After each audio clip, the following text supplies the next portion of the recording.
What is up, guys? In today's video, I'm going to be going over some tips for the Super Flakes Cup so that you can play well and unlock the Flakes Power Icon Skin early. If you guys do enjoy this video, find it helpful or informative, remember to give it a like, subscribe if you'd like to see more, and comment down below what you think of the Flakes Power Skin. I think it's pretty good.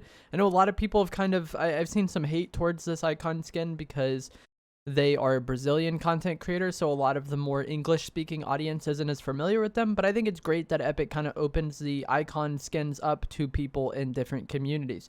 This skin cup is going to be 0-build duos, and depending on what region you play on, there will be a varying amount of people that get the skin early. If you view the tournament rewards, you can see what place you need to place to unlock the skin early in your given region. Since it is 0-build duos, utility is super important. It's like always very important in competitive 0-build, but for most of this season, the cash cups have been squads. So in squads, you have 4 people's worth of inventory slots. So you have 20 inventory slots. In duos, you only have 2 people, so you have 10 inventory slots between you. I think both players want to carry bunkers if you are able to find enough. And I also think both players are going to want to carry hammers if you're able to find 2, because it's going to allow you to push teams together. It's going to allow you to like travel around the map quickly together. And if it is a very populated endgame, just getting around an area quickly and reducing the amount of time that you're caught out in the open and the amount of time that you can get shot by other players is very important. So bunkers and hammers are 2 very high priority items for this, and then this leaves you with 3 inventory slots, and obviously you want to carry heals, so in reality you only have 2 rooms for weapons. I played in a custom duo tournament last Saturday that was like full of streamers, and we ended up winning it, and I just ran Maven Shotgun and Red Eye as my 2 weapons. So I ran Maven Auto Shotgun, Red Eye, Chug Splashes, Porta Bunkers, and then the Shockwave Hammer. If you really hate the Maven Shotgun and you want to use the Thunder, some people use Thunder Red Eye. I don't personally like that because the Red Eye's hipfire is not that great, and playing on controller, there's like no hipfire aim assist on it. If I really wanted to use the Thunder, I would either run Thunder Shotgun and Tactical Pistol or Thunder Shotgun and Scar.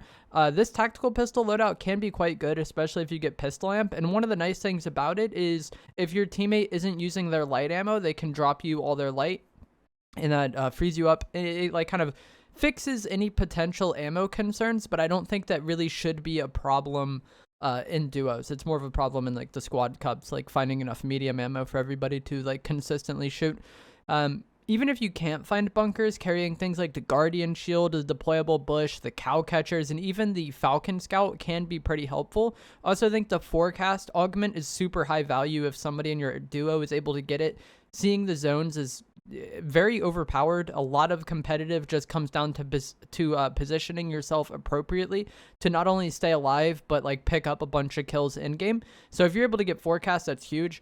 With the nerf, you only see 3 zones of forecast, so some people like to wait until they're already in first zone to get it. If you are in first zone, it's not the biggest deal to wait until second and see, like, that way you get the most out of forecast.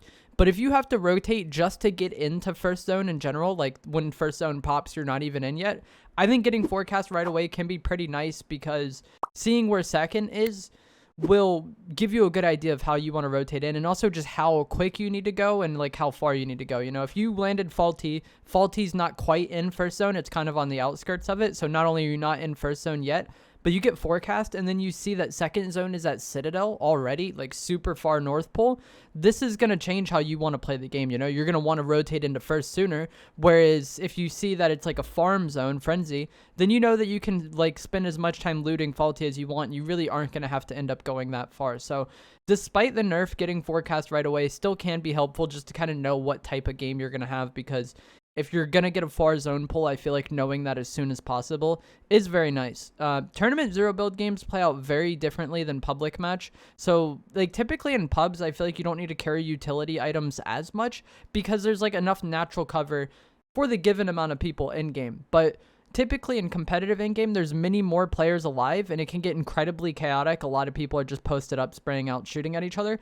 So there isn't enough natural cover to go around, and if your team is using natural cover or is like desperating natural cover, you're probably going to get lobby focused. Like bushes can be very nice because it like conceals you from other people outside the bush. But if you're relying on like rocks and trees for cover, it's probably not going to go well, and people are going to spray that out very quickly, and you're not really going to have much to do. So I think bunkers are very important, like I said, but the other cover items, like even just the bush harvester is nice for this because you're able to get bushes just from breaking things, so you can use them like as often as you want.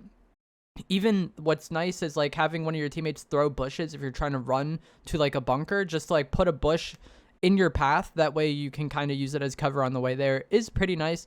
And even just looting bunkers off players you eliminate is huge. You know, if you throw a bunker and a team pushes you and you end up winning that fight, or you push them and end up winning that fight, either looting their bunkers or maybe like throwing their bunkers to where you're going to go and then picking up the extra can be very nice. Just like using bunkers appropriately and getting the most value out of them, and having bunkers for in-game is pretty much the most important thing in zero build comp. Like fighting does matter, but positioning and how you use your utility also really matters. You could have not that great of a team in the right spot with utility versus a great team that has no utility, and that great team is going to have a really hard time winning the game, even with the shockwave hammer in the game. So that utility is important. Anybody you elim, make sure you're checking for it. And these cups do have matchmaking built into them. So the way it works is as you get more points, you match players who have more points. This basically means the better you do, the harder your matches are going to get to an extent. And that's how like all the like competitive cups work within Fortnite.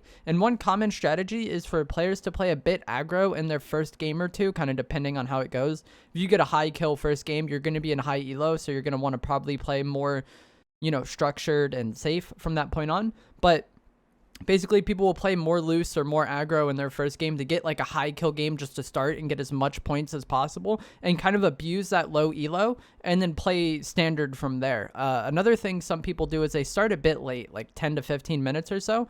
That way they can get an easier first game, because you only have 10 games to play and you have 3 hours. So getting the most out of those 10 games is very important. And like, so if you start a little bit late, the people who are 10 to 15 minutes in who have like no points or very little points probably aren't going to be the strongest players. And then the same thing goes if you know, aren't the most confident player, but you have a solid first game. Like, let's just say you end up getting like second and a solid amount of kills. You're going to be in pretty high elo at that point in the game. If you did it, like if you started right away, then like you're up there, you know? So if you have like a really good first game and you're not that confident, you don't think you're that great at fighting or whatever, it can be like kind of smart to like wait 5 to 10 minutes and let like kind of the rest of the people catch up. That way you're not wasting your games in lobbies that are going to be much harder than you. I don't think you have to play that aggro in game one or start late to like do well in these skin cups. They're not the most like competitive tournaments. They're more casual tournaments, which makes sense.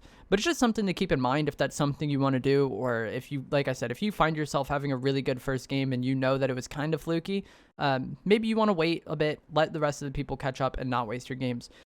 Landing is like where you choose to land is very important for comp. I feel like landing at a named POI is going to be pretty risky, especially in duos. There's a lot of like groups of teams, and squads, it's like like 25 teams or something like that per game, maybe a little bit less than that. Whereas duos is 50 teams per game, so everywhere is going to be more conned. I don't recommend landing at a named POI unless you're very confident fighting and you want chaotic games, because if you die off spawn 2 or 3 games, that can really like grief your entire tournament.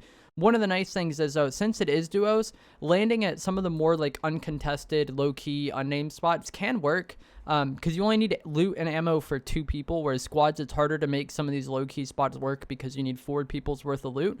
It's still like somewhat important to land in a place with a lot of loot, though, because you want to get bunkers. You know, you don't want to land somewhere where there's like 4 chests total. That would probably not be good. You want to get a solid amount of loot, that way you can find bunkers. Oathbound chests are very nice if you're able to land at those, because the hammer is really good. The bird is good. I don't really like the bird that much, especially for duos. A lot of people like it for collecting loot, but it's very risky in duos because then you only have one other person kind of on the map at that time. So if a team here near you kind of hears you use the drone, they might just hop on you for it. But in squad, some people like to do that. The Guardian Shield is also very important, like I said. So even if you don't get a hammer, you have pretty good odds of getting something like worthwhile out of the Oathbound chests. So it's very nice to land in an area with that. One kind of downside of landing at some of these unnamed locations, like I said, though, is since it is 50 duos per lobby, almost everywhere is going to be contested. You might get like some spots where it's unconned like for a few games, but it's unlikely that your spot will be unconned 10 games in a row. So just keep that in mind. And I do have a playlist on my channel of my team playing in the Zero Build Squad Cups. I think we've been able to get top 100 every week or so. Maybe not the first week, but we usually do pretty good. If you want to watch that, it'll be linked down in the description below, but there's also a playlist on my channel if you kind of want to see what Zero Build Comp is like and kind of how we play these end games out. But that is going to be it for today's video. I hope you guys found this helpful and informative. If you did, remember to give it a like, subscribe if you'd like to see more, and I'll see you guys in the next video. Thanks for watching.